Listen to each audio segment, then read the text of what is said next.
Mesdames, Messieurs, peuple congolais, chers membres de la diaspora, je vous informe que l'enjeu de cette vidéo est d'anticiper les chaos annoncés de la fin du régime liberticide, antidémocratique, antisocial, criminogène et génocidaire du dictateur France-Afrique Denis Sassou Nguesso. Et pourquoi?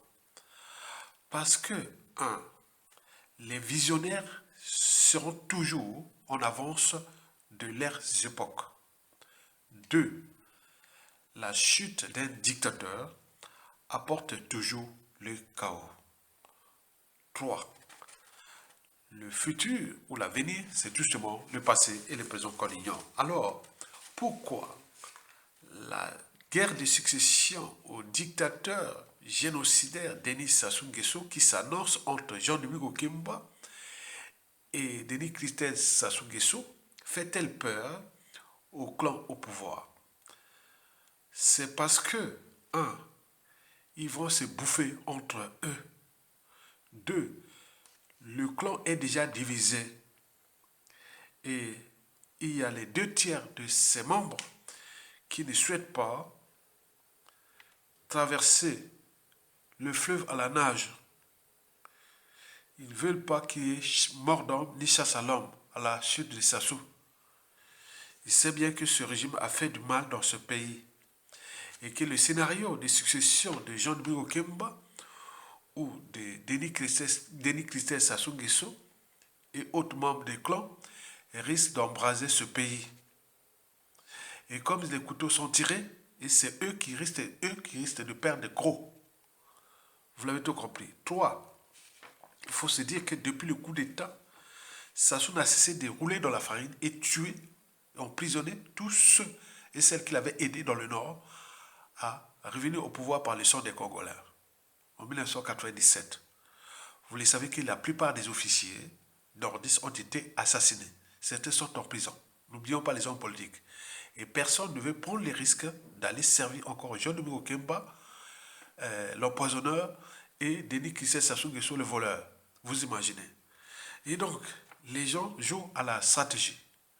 Et donc, on ne veut pas que ces clans-là puissent embraser ce pays-là.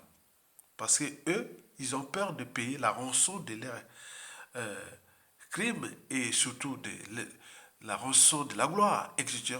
Donc, il ne va pas embraser tous les clans qui étaient pris dans le piège de Sassou Nguesso pour des raisons que vous les connaissez depuis le coup d'État.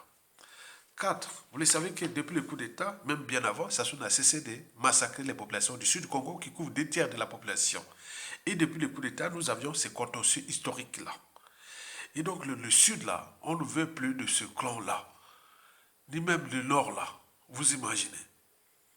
5. Enfin, la volonté générale du peuple du nord au sud et de l'est à l'ouest est tout sauf Denis Christophe Sassou Nguesso au pouvoir, tout sauf Jean-Dominique Okemba au pouvoir, tout sauf un membre du clan à la succession. Donc, vous devez le savoir que ces gens-là ont peur de payer la rançon de la gloire et de leurs crimes. Et donc, ils cherchent à trouver les solutions de succession qui risquent d'embraser tous les pays, puisque les couteaux sont tirés. Je vous ai dit qu'il y a des règlements politiques et militaires dans le nord et contentieux historiques dans le sud. Et chacun de nous a ses intérêts particuliers partisans, les conflits d'intérêts et autres. Donc, vous imaginez que nous sommes assis sur une bombe à retardement, une bombe à fragmentation. Il manque plus que les détonateurs.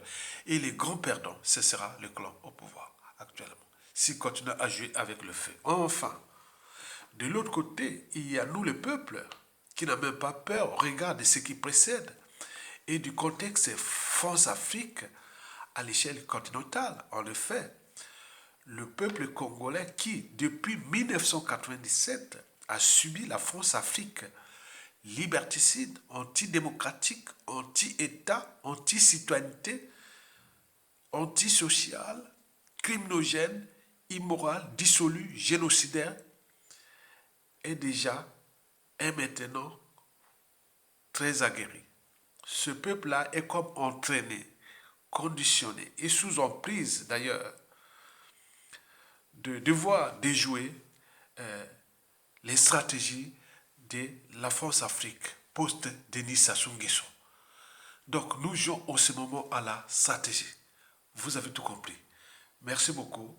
Donc, pour les membres du clan, beaucoup ne veulent plus de ces genres de Mokemba ni de Kisesation. Ils cherchent là où il y a les consensus qui peut nous amener vers une solution négociable où on pourra passer par le droit, la justice, les contentieux historiques, l'éducation haute.